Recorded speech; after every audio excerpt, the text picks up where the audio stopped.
की आत्मा है। और कहते हैं कि जब कृष्ण गए तो रोते हुए सखाओं में से कुछ सखाओं को साथ ले गए, जिससे बाकी लोगों को ये लगे कि हाँ 2 दिन में आएंगे। पहुंचे कृष्ण मथुरापुरी।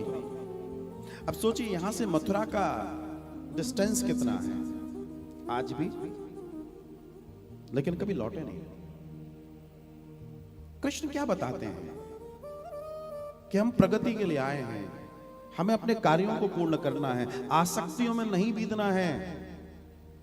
जिस उद्देश्य जिस कार्य के लिए तुम्हें भेजा गया है उसे पूर्ण करना हमारा और तुम्हारा धर्म है।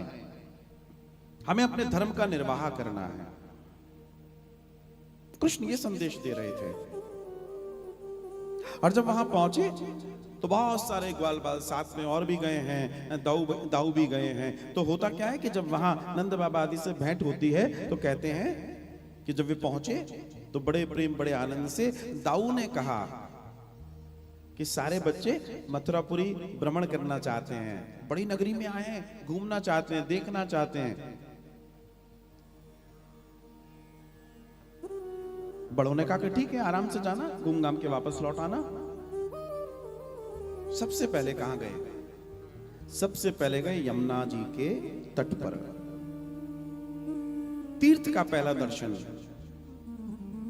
जब भी आप किसी तीर्थ में जा रहे हैं, पहला दर्शन वहां के जलाशय का, वहां का पोखर का, वहां के समुद्र का, वहां की नदी का, जो भी अवेलेबल है, पहला दर्शन और आचमन स्नान वहां का है। And then whatever you have to do, जो भी करना बात की चीज है, सब दर्शन आदि इत्यादि। पहला दर्शन वृंदावन में आए हैं तो दर्शन है पहले श्री यमुना जी का। इसकी विधि है।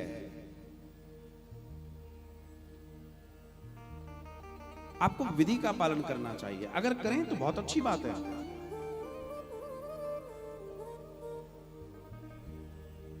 और उसके बाद वहां से जब बढ़े तो यमुना के किनारे रेत के ऊपर सूखते हुए वो सुंदर वस्त्र, जो राजसी वस्त्र हैं, जो कंस के वस्त्र हैं, उनको देखकर सारे बच्चे लालायित हो गए। और ये स्वर्ण रचित रत्न जड़ित वस्त्र तेरे मामा के, अरे वाह तेरो मामा, क्या बात है। ए लाला ने कहा हम पहन के देख ले। भगवान ने कहा पहनो, कौन ने मना करी।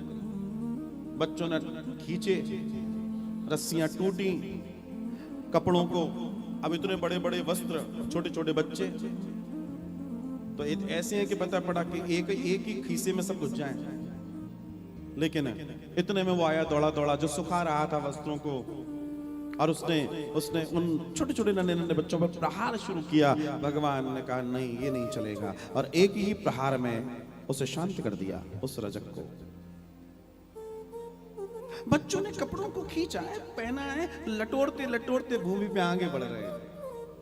इतने एक दर्जी है, उसका घर पास पड़ता है। उसने देखा निकल रहे हैं, उसने धीरे से इशारा किया, मेरे पास आओ, मेरे पास आओ। उसने क्या किया? उसने उन वस्त्रों को अल्टर किया, उन बच्चों के हिसाब से डिजाइन कर दिया तुरंत। जैसे भगवान अपनी माया, शायद कृष्ण ही दर्जी बने थे, वरना इतनी जल्दी कौन करता है। और जैसे ही सुंदर रूप धारण करके सारे बाल गोपाल बाहर आते हैं, सामने एक माली बैठा है, नाम है सुदामा। उसने कुछ मालाएं तैयार की हैं, और उन मालाओं को ऐसे साथ में लेकर वो टोकरी लेकर पहुंचा। अगर आप कृपा करें, आज्ञा दें, तो आपको इस माला को पहना दूं मैं। भगवान कहते पहनाओ सबको। आप विचार कीजिए, इस सुदामा ने, इस माली ने मालाएं तैयार की थी। इसको मालूम नहीं था कि कभी हरि आएंगे, इसकी तैयारी थी तो आज माला पहना पाया, वरना हरि आए और हमारी तैयारी नहीं है तो फिर रीते हाथ आगे बढ़ जाएंगे। यही कारण है कि तैयारी रखो, किसी न किसी दिन तो वो आएगा। थोड़ा सा आगे बढ़े, वो आई है, बड़ा सा आंचल लिया हुआ है चेहरे पे, कमर झुकी हुई है, आड़ी टेढ़ी चाल है, हाथ में सुंदर पात्र है, उसमें मलयागरी चंदन घिसके कंस की ओर ले जा रही है। लेकिन आज ये रुक गई, ये ठटक गई, इसके कदम आगे नहीं जाना चाहते। इसे आभास है यहां कुछ विशेष है, अति विशेष है, और रुक कर कहती है